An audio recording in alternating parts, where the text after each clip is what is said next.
Periyar Maniamma Institute of Science and Technology, Tanjavur, AAA with specialization in electric vehicles and energy engineering. Welcome to IPS finance. என்எஸ்சியை பொறுத்த வரைக்கும் இன்னைக்கு காலையில 24,669 market open ஆச்சு. High பாக்குறப்ப 24,677, low 24,497. Nifty 50 முடிஞ்சதுன்னு பாக்குறப்ப வெறும் 9 புள்ளிகள் ஏற்றத்துல 24,624 வந்து முடிஞ்சிருக்கு. என்எஸ்சியில மொத்தம் ட்ரேட் ஆன ஸ்டாக்ஸ் 3,472, அதுல advance 1,974, decline 1,394, unchanged 104, 52 week high hit பண்ண stocks 152, low 33, upper circuit hit பண்ண ஸ்டாக்ஸ் 127, லோயர் சர்க்யூட் 97. பிஎஸ்சி சென்செக்ஸை பொறுத்த வரைக்கும் 152 புள்ளிகள் ஏற்றத்துல 78,581 முடிவடைஞ்சிருக்கு. கமாடிட்டி மார்க்கெட் எம்சிஎக்ஸ் சந்தையை பொறுத்த வரைக்கும் கோல்டு 1.25% ஏற்றத்தோட 1,46,100 ட்ரேட் ஆகிட்டு இருக்கு. க்ரூட் ஆயில பொறுத்த வரைக்கும் 1.19% ஏற்றத்தோட 7,300 ட்ரேட் ஆகிட்டு இருக்கு. சில்வரை பொறுத்த வரைக்கும் 1.91% ஏற்றத்தோட 2,25,850 ட்ரேட் ஆகிட்டு இருக்கு. வாங்க இன்னைக்கு மார்க்கெட் எப்படி இருக்குங்கிறத பத்தி நம்ம பொருளாதார விமர்சகர் நாகப்பன் சார் கிட்ட பேசுவோம். சார் வணக்கம். வணக்கம் சிவி. Yes sir. இன்னைக்கு காலையில மார்க்கெட் ஓபன் ஆனப்ப நல்ல ஒரு ஏற்றல் தான் ஓபன் ஆச்சு. ஆனா முடியறப்ப இறக்கத்துல முடிஞ்சிருக்கு. காலையில மார்க்கெட் ஓபன் ஆனதுக்கு ஏற்றத்துல ஓபன் ஆனதுக்கு காரணம் என்ன சார்? முடியறப்ப இறக்கத்துல முடிஞ்சதுக்கு காரணம் என்ன சார்? முடியும் பொழுது ஓப்பனிங்ல இருந்ததை விட குறைவா முடிஞ்சிருக்கு இறக்கத்துல, அந்த கம்பேரிட்டிவ் பேசிஸ்ல. பட் நெட்டா பார்த்தா நேற்றைய முடிவை விட ஒரு சின்ன ஏற்றத்துல தான் இன்னைக்கு முடிவடைஞ்சிருக்குங்கிறத பாக்குறோம். சென்செக்ஸ் எடுத்துக்கிட்டா 18 பங்குகள் விலையேற்ற பங்குகள், 12 மட்டும் தான் விலையிறக்க பங்குகள் அப்படின்னு இருக்கு. சென்செக்ஸ் ஏற்றத்துலதான் முடிவடைஞ்சிருக்கு. நிப்டி ஒரு மிக குறைவான ஒரு ஏற்றத்துல முடிவடைஞ்சிருக்கு. 26 பங்குகள் விலையேற்ற பங்குகள், 22 விலையிறக்க பங்குகள். பட் இதுல 2-3 விஷயத்தை கவனிக்கணும். துவக்கத்துல புல்லிஷா இருந்ததுன்னா பேரிஷா இருக்கிறதுக்கான காரணங்கள் பெருசா எதுவும் இல்லை. பட் தொடர் ஏற்றத்துல சர்வதேச சந்தைகளும் இருந்தது. சர்வதேச சந்தைகள் எடுத்துக்கிட்டு பார்த்தோம்னா இன்னைக்கு ஜப்பானிய பங்கு சந்தை இன்னைக்கு மட்டும் 3% ஏறி இருக்கு. ஷங்காய் 1.5% ஏறி இருக்கு. அந்த மாதிரி இருந்தது. மற்ற பங்கு சந்தைகளில் பெரிய ஏற்றமோ இறக்கமோ இல்லை, ஒரு சின்ன ஸ்லைட் பாசிட்டிவ் ட்ரெண்ட் அப்படிங்கிறது இருந்தது. க்ரூட் துவக்கத்துல $75 கிட்ட தான் இருந்தது. இப்ப நம்ம பேசிக்கொண்டிருக்கும் பொழுது மாலை பொழுதுல 76 தாண்டி இருக்கு, 1% ஏறி இருக்கு. ஆனால் இப்ப ஒரு கட்டுக்குள் இருக்கிறது அப்படிங்கிற ஒண்ணு இருந்தது. இதை தாண்டி மெல்ல மெல்ல கமாடிட்டி பிரைசஸ் ஏற ஆரம்பிச்சது. கமாடிட்டி பிரைசஸ் ஏறுறது சில துறைக்கு நல்லது. அது இன்புட்டா இருக்கக்கூடிய ரா மெட்டீரியலா யூஸ் பண்றவங்களுக்கு கொஞ்சம் கஷ்டம். சோ அந்த விதத்துல ஜிங்க், காப்பர், சில்வர் 3% ஏறி இருக்கு, காப்பர் ஏறி இருக்கு, ஜிங்க் ஏறி இருக்கு. மல்டி இயர் ஹை 4-5 ஆண்டுகள்ல இல்லாத அளவுக்கு உச்சத்துக்கு ஜிங்க், காப்பர் எல்லாம் போயிருக்கு அப்படின்னு சொல்லப்படுகிறது. சோ இதெல்லாம் ஒரு ஸ்லைட் நெகட்டிவ் காரணம். அப்போ நம்ம பிஎம்ஐ சர்வீசஸ் பிஎம்ஐ வந்தது இந்த மந்த், ஜூலை மந்த்துக்கானது. அது கொஞ்சம் லோவா இருந்தது. அது ஒரு காஷன், வேர்ட் ஆஃப் காஷன். ரொம்ப முக்கியமாக நான் கருதுவது இன்னைக்கு நிப்டி ஸ்மால் கேப் 250 52 வார உச்சத்தை தொட்டது இன்னைக்கு காலையில. நல்ல கணிசமான ஒரு ஏற்றத்துல இன்னைக்கு இருந்தது, துவங்கியது. அது இந்த மாதிரியான ஒரு ஏற்றம்ங்கிறது இப்ப நிப்டி எடுத்துக்கிட்டா கூட இப்ப இருக்கக்கூடிய இந்த 24,625 அப்படிங்கிற லெவல்ல எப்ப இருந்ததுன்னு பாத்தீங்கன்னா மார்ச் மாச துவக்கத்துல இருந்தது. இந்த ஆண்டு அதற்கு பிறகு பாத்தீங்கன்னா மார்ச் மாதம் மட்டுமே 2,500 புள்ளிகளுக்கு மேல் நிப்டி குறியீடு இறங்கியது. அதுல இருந்து மெல்ல மெல்ல ஏறி இப்ப வந்திருக்கு. சோ அந்த மார்ச் மாத துவக்கத்தில் இருந்து அல்லது பிப்ரவரி மாத கடைசியில் இருந்த ஒரு உச்சத்தை இப்ப தொற்றுக்கு 3 மாதங்கள் இறங்கி இருந்தா கூட மெல்ல மெல்ல ஏறி. சோ ப்ராஃபிட் புக்கிங்கிறது நேச்சுரலி வரும். ஏப்ரல், மே, ஜூன், ஜூலை 4 மாதங்கள் தொடர்ந்து சந்தை மெல்ல மெல்ல ஏற ஆரம்பித்து ஒரு உச்சத்தை போய்கிட்டு இருக்கும் பொழுது ப்ராஃபிட் புக்கிங்கிறது வரும். அந்த ப்ராஃபிட் புக்கிங் நடந்திருக்கதா தான் நான் என்ன பொறுத்த. ஏன்னா நீங்க அட்வான்ஸ் இன்னும் பாத்தீங்கன்னா 1,974 பங்குகள், டிக்ளைன் அதோட குறைவா தான் இருக்கு. 52 வார உச்சம் இன்னமும் அதிகமா இருக்கு லோவை விட. அப்பர் சர்க்யூட் தொட்ட பங்குகளுடைய எண்ணிக்கை அதிகமா இருக்கு லோவை விட. இப்ப எல்லா விதத்திலையும் பார்க்கும் பொழுது நிச்சயமா மார்க்கெட்ல ப்ராஃபிட் புக்கிங் தான் நடந்திருக்கு. எந்தெந்த துறைகள் அதிகரித்திருந்ததோ அதுல எல்லாம் ஓரளவு ப்ராஃபிட் புக்கிங் வந்திருக்குன்னு பாக்குறேன். அதை தாண்டி எந்த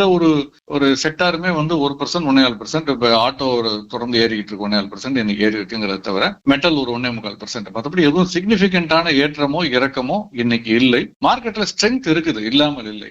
மார்க்கெட் ரொம்ப ஸ்ட்ராங்கா தான் இருக்குதுன்னு நான் நினைக்கிறேன். கரெக்ஷன் வரும், அது ஹெல்த்தியான கரெக்ஷனா தான் இருக்கும். நல்லது. அவ்வப்பொழுது 200-300 புள்ளிகள் இறங்கி அப்புறம் ஏறுறதுங்கிறது நல்லதுதான். ஒருவேளை நாளை மறுநாள் அது நடந்தால் நான் ஆச்சரியப்பட மாட்டேன். இன்னைக்கு காலையில ஆர்பிஐ எம்பிசி மீட்டிங் நடந்தது. அதுல எடுக்கப்பட்ட முடிவுகளை பத்தி நம்ம கூட விகடன் டிவில, நாணய விகடன்ல ஒரு தனி வீடியோவே போட்டிருந்தோம். ஆமா. பார்க்காத நேரில் அதை கூட வந்து பார்க்கலாம். டீட்டெயிலா சார் வந்து பேசியிருந்தாரு. இப்ப நம்ம பேசுனதுக்கு பிறகு அது ஏதாவது இம்பாக்ட் இருந்துச்சா சார் நம்ம மார்க்கெட்ல? சிக்னிபிகண்டான இம்பாக்ட் இல்லைன்னு தான் சொல்லணும். நம்ம அந்த வீடியோல இன்னைக்கு நண்பர்கள் வெளியிட்ட அந்த வீடியோல வந்து நிறைய பேசியிருக்கோம். மானிட்டரி பாலிசி கமிட்டினா என்ன, எவ்வளவு நாட்களுக்கு ஒரு முறை அவர்கள் சந்திப்பார்கள், அதுல உள்ள உறுப்பினர்கள் யாரு, அதனுடைய செயல்பாடுகள் பத்தியும் பேசியிருக்கோம்.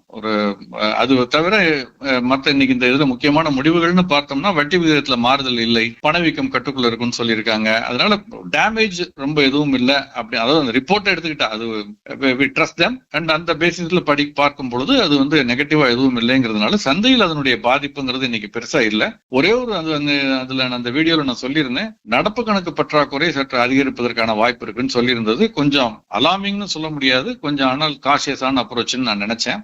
அதனால டாலருடைய தேவை அதிகரிக்கலாம், டாலருடைய மதிப்பு உயரலாம்னு. அது இன்னைக்கு அது நடக்கல. இன்னைக்கு பொறுத்த வரைக்கும் டாலர் மீண்டும் வந்து 20 பைசா குறைஞ்சிருக்கு. தேசிய பங்கு சந்தையில பாத்தீங்கன்னா முன்பேற வணிகத்துல நடப்பு மாத ஒப்பந்தம் 95 ரூபாய் 25 பைசா 20 பைசா குறைஞ்சிருக்கு. அதற்கு காரணம் இல்லாமல் இல்லை. சர்வதேச சந்தையில பார்த்தாலுமே வந்து நீங்க 101 ரூபாய் 50 காசு இருந்ததெல்லாம் இறங்கிட்டு வருதுன்னு பேசியிருந்தோம் போன வாரம். அது தொடர்கிறது அந்த இறக்கம். இன்னைக்கும் பாத்தீங்கன்னா 99.83 100க்கு கீழே இருக்கு. டாலருடைய மதிப்பு கட்டுக்குள் இருப்பதும் சற்று இறக்கம் இருக்கிறதும் வந்து இன்னொரு காரணம், நம்முடைய ரூபாயினுடைய மதிப்பு சற்று உயர்வாக காட்டுவதற்கு ஒரு காரணம். சோ ஒரு மிக்சட் பேக். சில செய்திகள் நெகட்டிவா இருக்கு, சில செய்திகள் பாசிட்டிவா இருக்கு. சில நேரங்கள்ல பாசிட்டிவான செய்தியே கூட நெகட்டிவா மாறும். தொடர்ந்து சந்தை ஏற்றத்தில் இருக்கிறது, 52 வார உச்சத்தை தொடுகிறது, அல்லது இந்த மாதிரி இந்த ஸ்மால் கேப் இண்டெக்ஸ் தொடர்ந்து ஏறிக்கிட்டு இருக்கும் பொழுது ப்ராஃபிட் புக்கிங்கிறது வருது. நல்ல செய்தியா இருந்தாலும் ப்ராஃபிட் புக்கிங்கிறது வர செய்யும். சோ அது மாதிரியான ஒரு நிகழ்வு தான் ஒரு பேலன்சிங் ஆக்டா சந்தையில இன்னைக்கு நடந்திருக்குன்னு நான் பாக்குறேன். ரிசர்வ் வங்கியினுடைய அறிவிப்புல எதுவும் சிக்னிபிகண்டான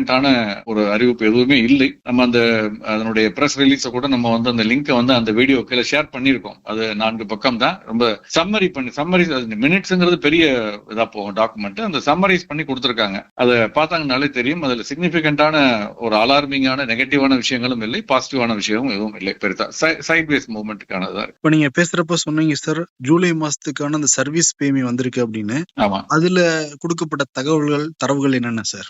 நம்ம ஒரு நாட்களுக்கு முன்பு நம்ம பார்த்தோம் வந்து மேனுஃபேக்சரிங் பிஎம்ஐ பத்தி பார்த்தோம். ஐ திங்க் ஆகஸ்ட் 3ஆம் தேதி, நேற்றைய முன்தினம் நினைக்கிறேன்.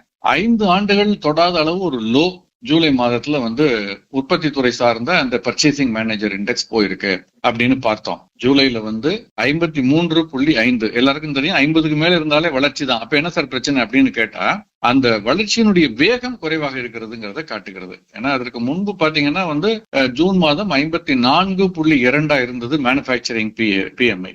54.2 இருந்து 53.5 குறைந்திருப்பது அப்படிங்கிறது கடந்த 5 ஆண்டுகளில் இல்லாத ஒரு லோ அப்படின்னு வந்து HSBC அந்த அவங்களுடைய அந்த ஸ்டாண்டர்ட் அண்ட் புவர் அவங்க இண்டெக்ஸ் அந்த பிரஸ் ரிலீஸ்லயே வந்து குறிப்பிட்டிருந்தார்கள் மேனுஃபேக்சரிங் பிஎம்ஐ பத்தி. இதற்கு அடுத்து இப்போ வந்து இந்த சேவைத்துறை சார்ந்த பிஎம்ஐ வந்து வெளியிட்டிருக்கிறார்கள் இந்தியாவிற்கு.